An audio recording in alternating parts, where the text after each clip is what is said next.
कहती वेदांत त्रयी जे आचार्य हेबे जे साधु हेबे जे सन्यास हेबे विशेष करी तांका भितर ए तीनोटी गुण प्रथम रहिबा उचित।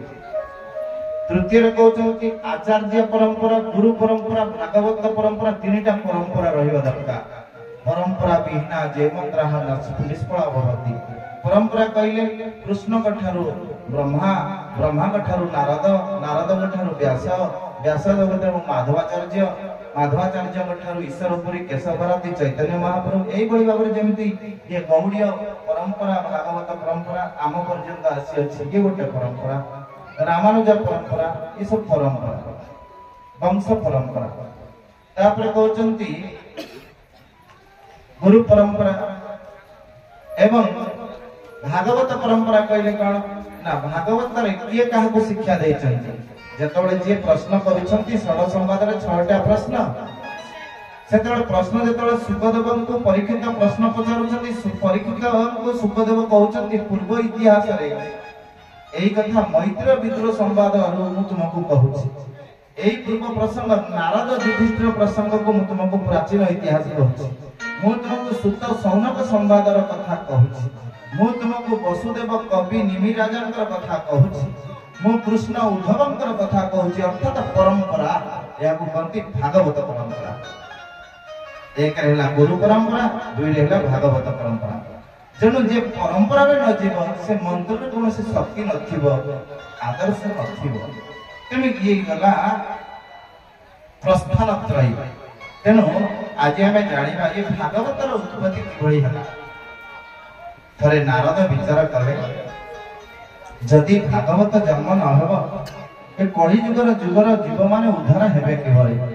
तेनु से नारद ऋषि कैलाश रे जाई पहुंचिले। देवदेव महादेवंकर अनुपस्थिति रे मां पार्वती अछंती कळ कल्लोळिनी मंदाकिनी प्रवाहिता हेउछंती श्वेत वट निकट रे आनंद मन रे पतिंक अन्वेषण रे बसिचंती अपेक्षारत माता पार्वती। पार्वती देवी को निकट रे आसी पहुंच गले नारायण नारायण नारद ऋषि। नारद ऋषि को देखी पार्वती देवी बड़ा आदर सहित पुत्र रूप में सम्मान करी खाइबा पीबार व्यवस्था कराइले। गला बेले नारद ऋषि कहले मां सब भल किंतु गोटे दुख लागुची ना कौन दुख लागुची धन ना मां ये जगत रे सब समस्त देवदेव महादेव पार्वती के ग्रामे ग्राम रे इष्टदेव इष्टदेवी रूप में पूजा करते। आजिकल तुमको के पूजा करनती ना काहे की ना केमती किभली पूजा करिवे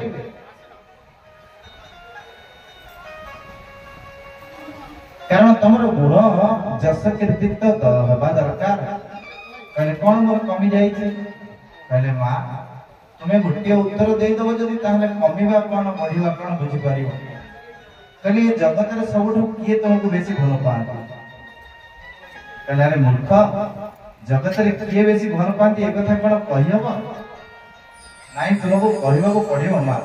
कहले जगत रे सबठो भल पाती देवदेव महादेव मो पति दे एते भल पांती तांको भल पाइबा मु कहि परिबे ना।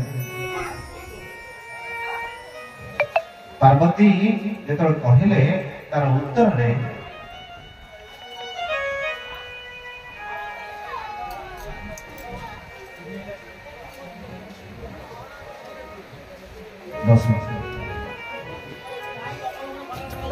पार्वती बड़ा आनंदर सहित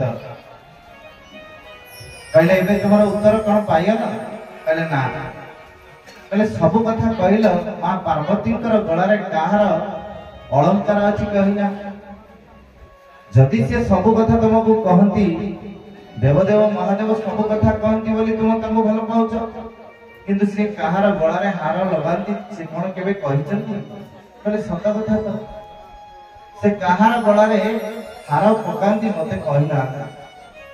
तेणु पार्वती अभिमान कले मानिनी हेले कोप भुवन रे शयन कले महादेव कଳି लगे दे चाली गला कଳି लगे चाली गला परे देवदेव महादेव आसिले पार्वती हसी हसी पाछोटी नियंती ताको आरती करंती खुशी रे सुख रे कथा कही ताको चर्ब्य शोष्य लेय पेय चारि प्रकार प्रसाद देई ताको प्रसन्न करंती आखि को पलक जे भली जगी रहे सेई भली भाबरे पति को मार ऊपर खाइबार प्रसाद सेवारे लागि जाए किंतु आज देवदेव महादेव आसुचंती ताको केही आदर करूनाती सम्मान करूनाती केही तेणु जानिले ये इतस्तत होकर कहीं नारद चली जाउछंती निश्चित किछि कଳି लगैछंती देवदेव महादेव आसी पहुंचले पार्वती पार्वती पार्वती जेते डाकिले पार्वती उत्तर देले नाही गोप भवन रे बसचंती सब कथा मते कहंती रामायण कथा कहंती